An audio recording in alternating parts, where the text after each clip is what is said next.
Well, that's another question is what have history and archaeology shown us in recent centuries that proves the Mass had changed a lot since its institution? Because archaeology is a relatively new thing, right? I mean, It even is. that.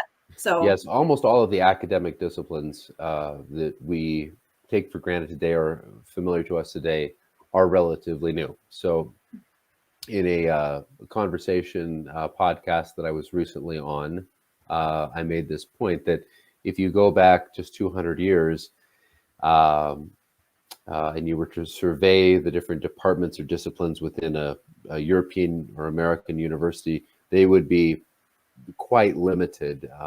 So many things have developed in the natural sciences and the humanities and so on. You named one, archaeology didn't really exist. It developed in the 1800s as an academic and professional discipline. Liturgical theology was not a studied field of theology more or less before the early 20th century into the 1800s too, and so on. So what had happened, and this is being simplistic, but I think also accurate, we had the Western liturgy more or less codified after Trent as the Roman Rite, and not much changed then until people began to study liturgy as a discipline, go back into the patristic texts, or discover ancient manuscripts, then publish them, translate them. People then could read them for the first time. You know, they might have always existed, for example, on a shelf in some obscure library, physically existed, but weren't being studied and disseminated, or so on. And churches, floor plans being excavated, studied, and so forth. Even in the city of Rome, it became popular to excavate under the high altar of some of the oldest churches to see what was down there. And if you go to Rome today, you'll usually see staircases that take you down below the altar, and then there will be the more ancient church upon which the usually Baroque church was built. So people began to just ask questions. Why did this change between this era and that? Who changed it? By what authority? Was it secular interference? Was it papal mandate? Was it an accident? And so forth. And so what you had by the turn of the 20th century was data, a body of data that then could either, you could do something with that data, for example, to reform the Eucharistic liturgy or not. And Pope Pius V began certain liturgical reforms that really then began what was known as the liturgical movement of the 20th century. Yeah. Interesting. Okay. So the Second Vatican Council did not occur out of a vacuum. The Constitution on the Sacred Liturgy did not occur out of a vacuum. There were decades of buildup, and popes who were leading this, but there was no council during the 20th century until 1962. But there were two world wars, and very distracting to different efforts of the church and so on. But I did dig up a couple of texts actually just to illustrate this point. If you'd like me to just give you a couple of citations, okay. The Second Vatican Council emphasized that the conscious and active participation of the faithful was the principle to be considered above all else in the reform of the liturgy.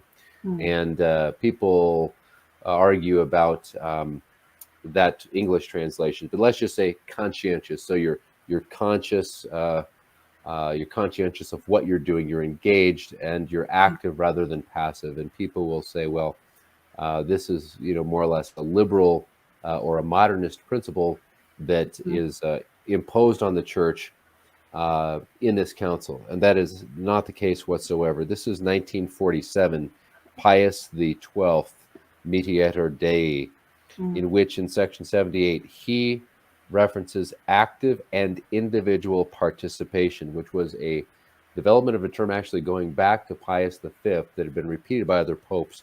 But I want to read this this paragraph from this is paragraph 80, mind you, 1947. Okay, all the faithful should be aware that to participate in the Eucharistic sacrifice is their chief duty and supreme dignity. Okay, to participate. Now, what kind of participation does he mean? Does he mean going to Mass on Sunday as opposed to not? Or what does he mean?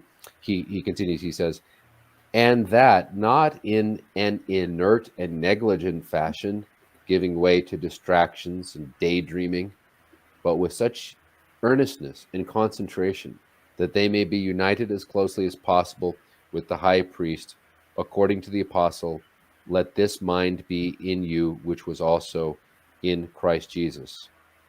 Now, if I was to, say the people, the faithful at the Eucharistic liturgy should not be there in an inert, negligent fashion, giving way to distractions, daydreaming, and so on.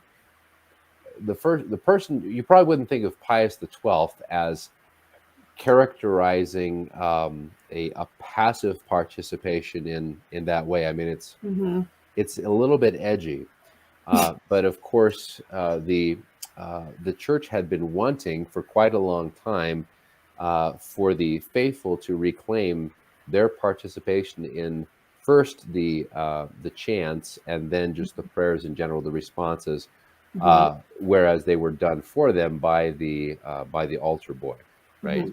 Right. And so a bit of an unknown fact is that in 19, and by the way, this is a difficult thing to do, as I have learned as a priest. If people are not used to something, then to get everybody trained and on the same page, very difficult, takes time. And so this was given as a mandate to the church, but was slow to be implemented or regular. That another pope in the 20th century would say, "We remind you, the people are to chant their responses, priests are to teach the people." Okay, but didn't happen. 1958. This is before the council. This is the instruction on sacred music and sacred liturgy. It says, the congregation can sing the parts of the ordinary of the Mass, but if they are unable to sing all these parts, there is no reason why they cannot sing the easier ones. Kyrie, Sanctus, Benedictus, Agnus Dei. The choir then can sing the Gloria and Credo. Okay. Every effort must be made that the faithful of the entire world learn to sing these responses. And then also, quote, it is desirable that on Sundays and feast days, the parish or principal Mass be a sung Mass. Well, that's a tall order. So let's go back to 1958 and let's wander throughout the Roman Rite, throughout the whole world. Not go peeking into Sunday Masses. Are they sung Masses? No. They're silent Masses by and large. Why? Because that's easier. And often there's multiple Masses stacked on top of each other. And do the people do their responses? To a large degree, no. Okay. What I found today amongst traditionalists is really a desire for a silent liturgy that allows them to meditate without being distracted by this active and conscientious participation, which I just wish to point out is contrary to a 1958 instruction, not a 1978 instruction. Okay. Yeah. Right. So I find there to be a bit of arbitrariness in people's preferences right now liturgically, as opposed to desiring to do what the church desires us to do.